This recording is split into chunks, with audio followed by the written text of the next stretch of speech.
আসসালামু আলাইকুম। All in one video টিউটোরিয়ালে আপনাদেরকে সকলকে স্বাগতম। আমি আপনাদেরকে আজকে যে টিউটোরিয়ালটি দেখাবো সেটা হচ্ছে কামতাসিয়া ভিডিও এডিটিং যেই সফটওয়্যারটি আছে সেটা থেকে যখন আপনি কোনো স্ক্রিনশট বা কোনো ভিডিও রেকর্ডিং করবেন তখন তার যে ভলিউম লেভেলটি যদি যথাযথভাবে না হয়, অ্যাডজাস্ট না হয়, তখন তা তখন তা খুব একটি ভালো মানের ভিডিও তৈরি করা সম্ভব হয় না এবং সেই ক্ষেত্রে ভিডিওর কোয়ালিটি খারাপ খারাপ হয়ে যায়। আমি আজকে দেখাবো যে এখানে যে ভিডিওর যে ভলিউম লেভেল আছে সেই ভলিউম লেভেলটিকে কিভাবে অ্যাডজাস্ট করা যায় এবং খুব উন্নত মানের ভিডিও আপনাদের মাঝে আপনাদেরকে করে দেখানো যায় সেটার চেষ্টা করব। আশা করি আপনারা সবাই এই ভিডিওটি থেকে আপনারা উপকৃত হবেন এবং সবসময় আমাদের চ্যানেলের সাথেই থাকবেন। আমি আপনাদেরকে তাহলে নিয়ে যাচ্ছি। আমি মূল জিনিসটি দেখানোর আগে আপনাদেরকে বলতে চাচ্ছি যে এখানে কিছু ভিডিও আমি আগে থেকে রেকর্ড করে রেখেছি, যেগুলো আমি এখন আপনাদেরকে যেগুলোর মধ্যে থেকে একটি আমি আপনাদেরকে করে দেখাবো। সেটা হচ্ছে এই ভিডিওটি জ্ঞান কামতেশিয়া থেকে ওপেন করে নিচ্ছি ভিডিওটি এবং ভিডিও ওই রেকর্ডেড ভিডিওটি কিভাবে ওপেন করতে হয় সেটি আশা করি সকলেরই জানা আছে। আমি ডাবল ক্লিক করেছি আর এখানে কামতাসিয়া স্টুডিও ইনস্টল করা থাকলে সরাসরি আপনারা এই ভিডিওটি এভাবে স্ক্রিনে চলে আসবে। এটি আমি এখন ট্র্যাকে নিয়ে আসবো। এখানে দেখতে পাচ্ছেন যে একটি ডায়লগ বক্স আসছে, যেটা আপনি আপনার ভিডিওর স্ক্রিনের সাইজটা আপনি নিয়ে নিতে পারবেন আপনার কাঙ্ক্ষিত যে যেভাবে চান সেভাবে সেই সাইজেই নিতে পারবেন। এখানে দেখেন তিনটি ফাইল আছে। একটি হচ্ছে ক্যাপচার টু নামে তিনটি ফাইল আছে। একটি হচ্ছে আমার ওয়েব ক্যামের যে সাউন্ড সিস্টেম যেটা আছে সেটার একটি ফাইল আছে। আরেকটা আছে ছবির জন্য এবং আরেকটা হচ্ছে সিস্টেম অডিও, যদি কোনো মানে কম্পিউটারে কোনো কমান্ড বা ইয়ে থাকলে তখন ওগুলোর সাউন্ড এই ট্র্যাকে দেখানো হয়।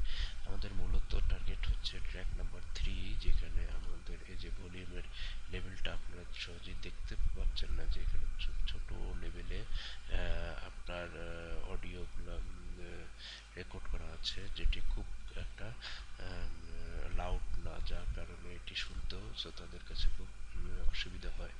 আপনাদেরকে এটা আমি আপাতত শুনিয়ে একবার শুনিয়ে দেখাচ্ছি। হ্যালো, আসসালামু আলাইকুম। আপনাকে সবাইকে আমন্ত্রণ জানাচ্ছি আমার ভিডিও টিউটোরিয়ালে। আমি আজকে আপনাদেরকে যেটা দেখাবো সেটা হচ্ছে আপনারা দেখতে পারবেন যে এইখানে ভলিউম লেভেলটা খুবই নিম্নমানের, যার কারণে এটি সহজে শুনতে পাওয়া যাচ্ছে না। আমি এই ভলিউমের লেভেলটা কিভাবে বাড়াবো সেটা আপনারা একটু দেখুন। প্রথমত আমি আপনাদেরকে বলবো এই ট্র্যাকটা সিলেক্ট করার জন্য এই ট্র্যাক নাম্বার 3-তে গিয়ে এখানে আপনারা প্রথমে ট্র্যাকের স্পেসটা বাড়িয়ে নিন, যাতে করে আপনারা ওই ট্র্যাকে কাজ করতে সুবিধা হয়। স্পেসটা আমি প্রথমে বাড়িয়ে নিচ্ছি। বাড়িয়ে নেওয়ার পরে এখন আমি যেটা করব সেটা হচ্ছে অডিওতে যাব।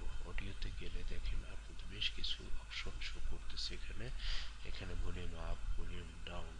আমি যদি যেহেতু এটাকে বাড়ানোর চেষ্টা করবো, সেহেতু আমি এটা ভলিউম আপে ক্লিক করব এবং বেশ কয়েকবার ক্লিক করতে থাকবো যতক্ষণ না পর্যন্ত আমার কাঙ্ক্ষিত মাত্রায় না পৌঁছানো হয়।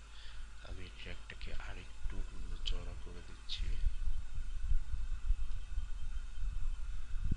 যাতে ভলিউমটা আরো আপ করা যায়।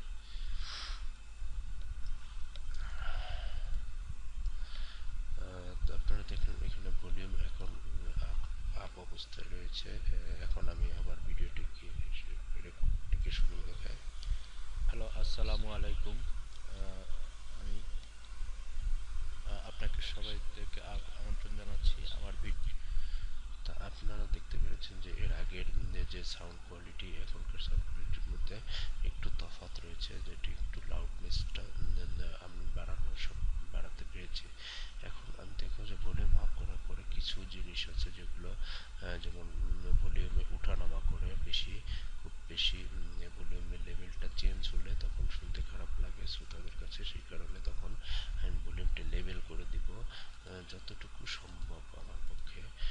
সেটাকে আমি মিডিয়াম হিসেবে রাখলেই আমার জন্য যথেষ্ট হবে আমি মনে করি। তো আমি ভলিউম লেভেলিং করা এবং ভলিউমের সাথে সাথে দেখবেন যে আমাদের কথার আশেপাশে বিভিন্ন নয়েজগুলোও কিন্তু আমাদের সাথে রেকর্ড হয়ে যায়। সেটাকেও আমাদেরকে খেয়াল রাখতে হবে এবং সেগুলোকে আমরা এনাবল নয়েজ রিমুভাল এটাতে ক্লিক করলে নয়েজগুলো রিমুভ হয়ে যাবে।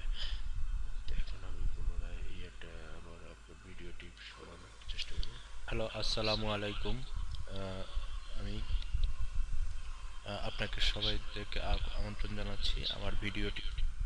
এখন দেখতে পেরেছেন যে ভিডিও মানে আমাদের অডিও লেভেল যেরকম বেড়েছে সেরকম এটার কারেক্টনেসও বেড়েছে এবং এটা শুনতেও অনেকটা সুন্দর শুনতে দেখা যায়, সে সুন্দর শোনা যাচ্ছে। আশা করি আমরা সবাই এটি খুব ভালোভাবে বুঝতে পেরেছি যে একটি ভলিউম লেভেল